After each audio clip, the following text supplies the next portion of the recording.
สบายดีท่านผู้ชมยินดีต้อนรับเข้าสู่ช่องตูมตามออนทัวร์ห่างหายไปโดนจากการเฮ็ดคลิปวิดีโอ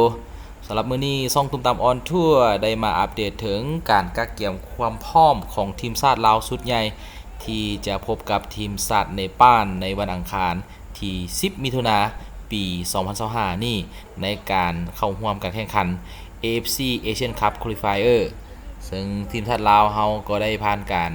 ทำการแข่งขันมาแล้ว1นัดกับทีมชาติเวียดนามแล้วก็เสียให้กับทีมชาติเวียดนามไป5-0สำหรับนัดนี้ทีมชาติลาวเฮาต้องได้ชนะสถานเดียวเพื่อเก็บ3แต้มแล้วก็สร้างความมั่นใจกับทีมชาติลาวเพื่อจะผ่านเข้ารอบสู่รอบต่อไปสำหรับนักกีฬาก็บ่มีการเปลี่ยนแปลงปานใดนะผู้ชมยังใช้นักกีฬาหน้าเดิมจากนัดที่พบกับทีมชาติเวียดนามแต่ว่าก็มีการเอิ้นมาเสริม 2-3 ตำแหน่งเนาะโดยเฉพาะให้จับตาเบิ่งกองกลางมิดฟิลด์ตัวลุกนั่นก็คือไมเคิลว่างที่ได้มาติดทีมชาติลาวในรอบ2ปีจากที่ว่าไมเคิลว่างผ่านมาก็ได้มีการติดทีมชาติลาวเฮาและก็เคยกับแข่งขันเนาะก็คือได้พบกับทีมชาติเนปาล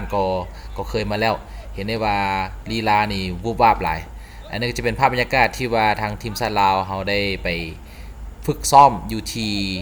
สนามฝึกซ้อมอยู่ที่ประเทศญี่ปุ่นความจริงปัจจุบันนี้เพิ่นก็ได้กลับมาเป็นทีมห้อยแล้วก็มีการมา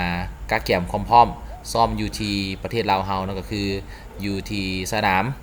ห้วยหงแล้วก็สนามตัวจริงอยู่ที่สนามกีฬาแห่งชาติหลัก16และอีกประมาณ2วันต่อจากนี้ทีมชาติลาวเฮาก็จะมีการแข่งขันตัวจริงกับทีมชาติเนปาลหวังว่าทีมชาติลาวเฮาจะเก็บ3แต้มทำอิฐในรอบแบ่งกลุ่มนี้เพื่อจะสานต่อเข้ารอบในรอบต่อไปเนาะท่านผู้ชมขออนุญาตทบทวนสถิติที่ทีมชาติลาวเฮาเคยพบกับทีมชาติเนปาลผ่านมาทีมชาติลาวพบกับทีมชาติเนปาล6นัดเป็นว่าทีมชาติลาวบ่เคยชนะทีมชาติเนปาลเลยจักครั้งเนาะก็คือแบ่งเป็นเสียให้ทีมชาติเนปาล3แล้วก็เสมอ3ซึ่งทีมชาติลาวเฮายิงได้5ประตูส่วนเนปาลยิงได้9ประตูถือว่าสถิตินี่แม่นทีมชาติเนปาลคมขวัญเฮาหลายเนาะเพราะว่าพบกันทั้งหมด6ครั้งยังบ่เคยชนะเลยหวังว่านัดนี้เนาะที่ว่าเฮาลีดอยู่บ้านเฮาจะเก็บ3แต้มแล้วก็ชนะสร้างสถิติใหม่ชนะทีมชาติเนปาลเป็นครั้งทำอิฐอยู่ในบ้านเอาเป็นว่าเฮาเอาใจช่วยนำกันท่านผู้ชมบัดนี้เฮาไปเบิ่งการฝึกซ้อมตัวจริงของทีมชาติลาวในการกักเก็บความพร้อมที่จะพบกับทีมชาติเนปาลว่ามีความเข้มข้นขึ้นเท่าใดเฮาไปเบิ่งนำกันเลย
Mineral water or holy water? 맞잖아요. Impocari. No. I say Impocari, right? This is very loud. So loud? Outside there. Fix up.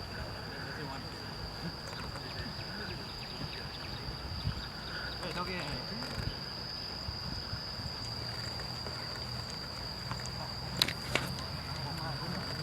그래요.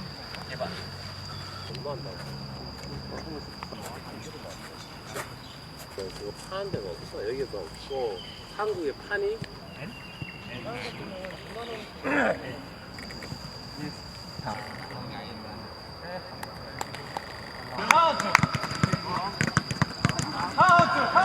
ห้งๆดูแยกลองเว้าดูลองเว้าสิ Counter! And three. Sing it. Okay. Hey. Okay. Okay. One more. Rock.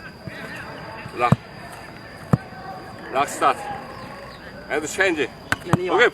B. Okay. Change it.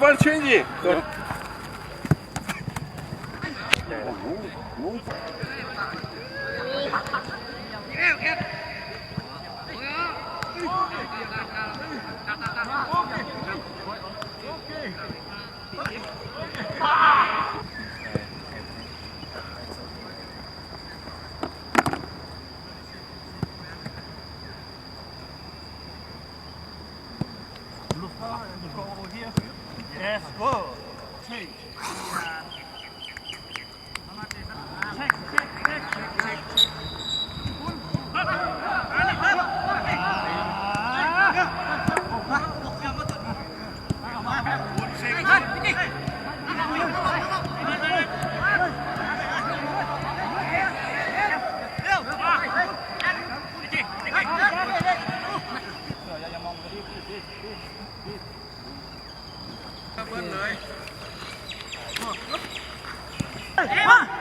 Up on. Okay.